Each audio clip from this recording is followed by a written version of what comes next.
guys, good evening. Today's video guys, magluluto po tayo guys ng pusit na adobo guys. So ito na po guys yung pusit. Hiniwa ko na yan guys. Tapos ito naman guys yung itim niya.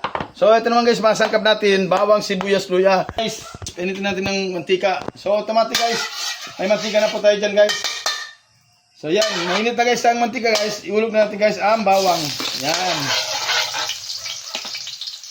So lagyan natin guys ng bawang, yung ginger naman guys, yung luya.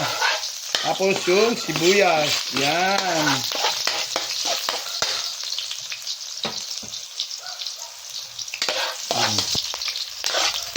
So ayan guys, mabango na guys yung aroma niya. So iulog na natin guys yung pusit. Gisa na natin sa mantika. Ayan guys. Yan. Yummy talaga yan guys ngayon. Pataod talaga yung isang kaldero natin kanin guys. Masarap ng ano to, pusit. Guys, paglagyan na natin guys ng black pepper. Yan. So, may kus na natin guys.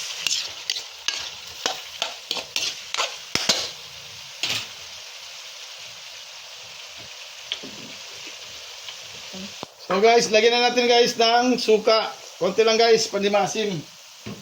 At lagyan natin ng toyo guys, konti din. Tapos guys, ito na guys yung itim niya guys. Yan yung itim.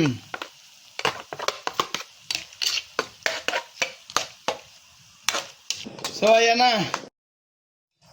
So ayan. Malapit na maluto, iulog na natin po ang bell pepper. Yan, para mabango, masarap. May lasa talaga. Yan po guys ang pusit na adobo, Chabacano version by Chef Sho. Yan, patuloy muna natin konti guys. So ayan na po, nilagyan na natin yung itim niya, kaya itim ng kulay. Yan. So timpla natin po, lagyan na natin ng magic sarap.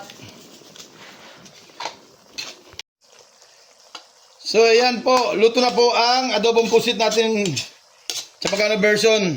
Yun lang guys, bye bye. Thank you for watching.